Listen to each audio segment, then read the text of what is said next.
Is it rolling? Yeah, it's rolling. Okay. So we are live in the Creative Bunker. Creative Bunker? With Carl and Reed. And you guys are? NanoTone. Come on. You fluffed it. We're from NanoTone. Yeah, there you go. So welcome, guys. Thanks. So I brought you here because I want to know who you guys are, what you guys do, why the hell are you in Prague? You are from so different places. So who kicks it? Who kicks it? I guess we're experimental music project. I think we write songs. What kind of songs do you write? Well, we don't try to write songs. Our process is we put all our kit, all our hardware together. We play it. We have fun, and then we just see the best parts, and then we try to build on it. Really. Yeah, and that thing leads you to your songs, basically. Yeah, it does. And yeah, I'm primarily a drummer, and I'm also a drummer. And we have no acoustic drums in the thing. Yeah, how did that happen? Two drummers got together to do electronic music. Yeah, it was just the equipment that we have. There was a bunch of synths and drum machines and bass things. I was actually, this is like round 2. I'm on a loop in the bunker because there's no daylight. There's no you don't know what's happening outside, man. Exactly. It could be the end of the world, and we are here just chilling. But talking to each other. I have caught some neutrinos since I've been here. I caught them in my hip. Yeah, I was gonna say in the last one I didn't, that I've always been a drummer. I've always been at the back, and I've never been a singer. And like maybe a year and a half ago, I was like saying some words through some of the songs, and then step by step, I'm kind of singing.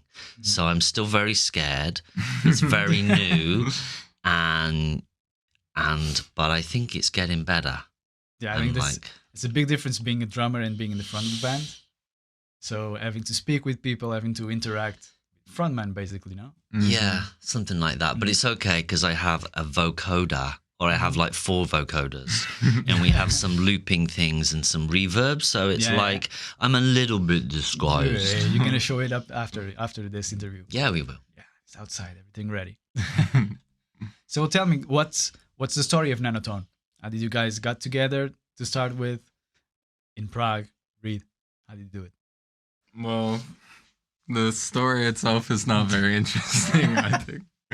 But anyway, the point is that we started with not much idea of what we're going to make or where we're going, and just kind of experimenting with machines. Yeah. In the beginning, it sounded probably not so good, to say the least. Terrible. But it's been slowly developing into something more kind of concrete and... I think there are still some friends that saw us very early on, and they still think we're like that. So, like time hasn't passed. Yeah, you know, it's like good over time. I think people just like see you once or twice. Sometimes they think, oh, there you go, that's it, that's done. But like, you know, we've even evolved in the last 6 weeks. We've like made huge leaps in the last 6 weeks, actually. Really? Yeah, I think so. In terms of what? In terms of doing your songs or using your material or something like that? A combination. Like, the year is 2020, and we basically, our last show, we scrapped half of our set, and we have some pretty good stuff, but we just thought, no, let's just like start again, and we threw in all of these. Like, normally he lets me put in 1 new song perhaps per set, and we put in 4 plus one that we'd played once before, and that's over half of our set.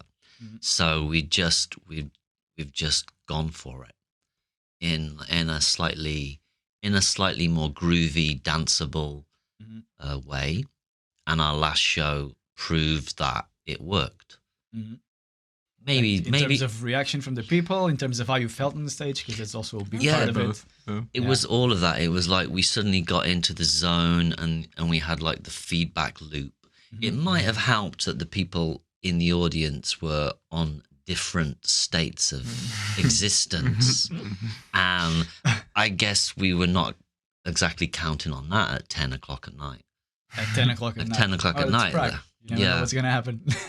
So I think that was helpful, but I didn't get their emails or what they were on. So it'd be hard to recreate. Yeah. And how do you as I was saying before, you guys do electronic music. How do you feel that type of music fits in Prague? Because it's such a diverse cultural background in Prague. You have singer-songwriters, you have bands, you have electronics, and I'm talking about singer-songwriters, and that's where it stays. And that's where it stays. But what do you guys think about the scene, the electronic scene in Prague? How do you fit in? How do you see other bands? What's the thing happening? I think it's pretty strong because there's definitely a strong DJ scene in Prague, but there's also a lot of people doing kind of what we're doing with hardware focused stuff. So there's a small community for sure. Yeah. I think you can you think you know most of the bands, and then you find a whole other set of bands doing something else that's cool. So I think it's pretty diverse. There's lots happening.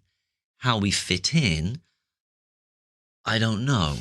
And the reason that we're struggling with actually the identity of our place is the reason why we've made a label.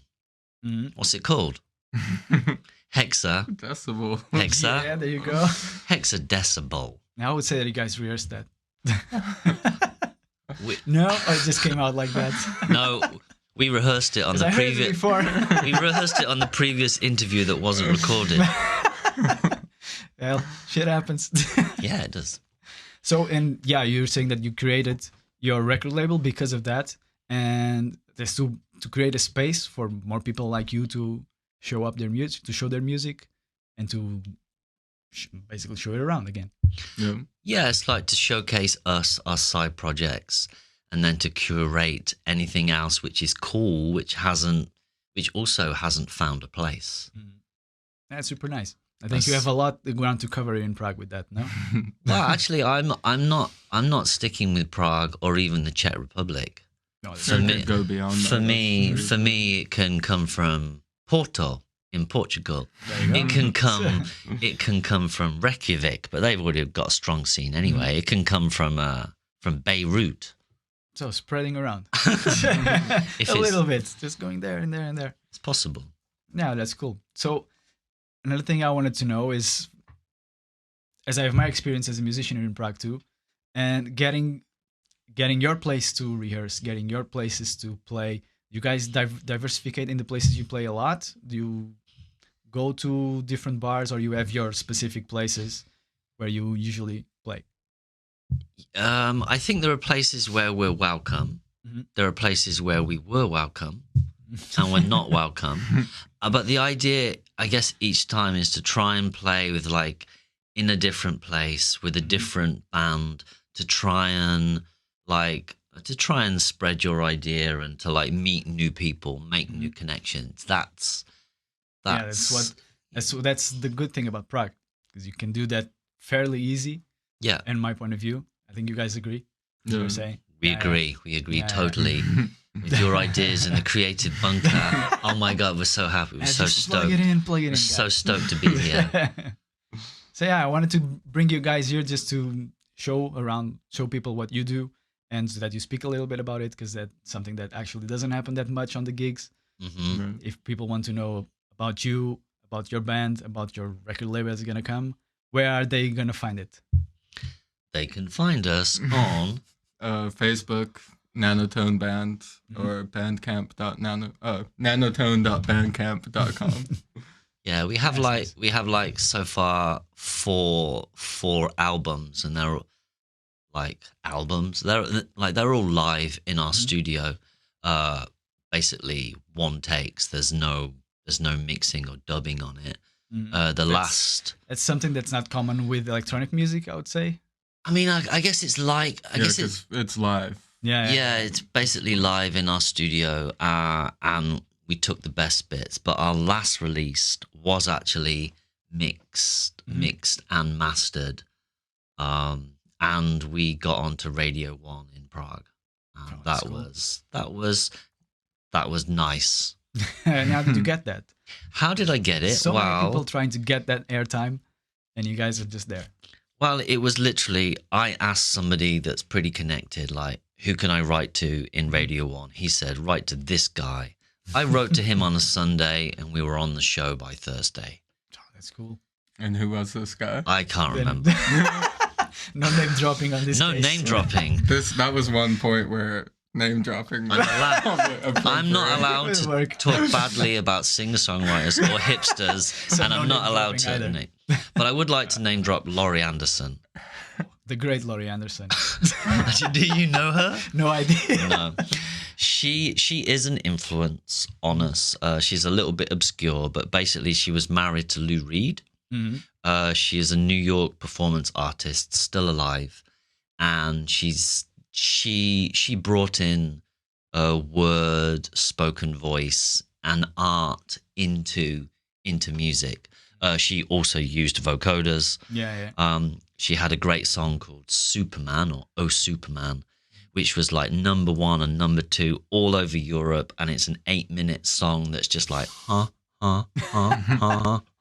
and is it still rolling? It's still rolling. Cool. It's amazing. But she talks about some great. No, it's actually a really great thing, and I remember hearing it years ago, and it like struck me. And her work is still like pretty amazing. So she's an influence on part of what we do, for sure. Super cool. So very happy to have you guys here. Where are we? We are in the creative bunker. Yeah, that's so cool. And now let's have a little scenario change and bring all your stuff inside here. Yeah, okay. That you can do some music. Okay, that sounds a great idea. Yeah, I'll just you have to plug in your bunny again. Yeah. Come on, okay. If I press this, all my assistants come from the green room. Ooh. Oh, that was fast. Let's go to the music then. Okay. Do it.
got myself a choke pride.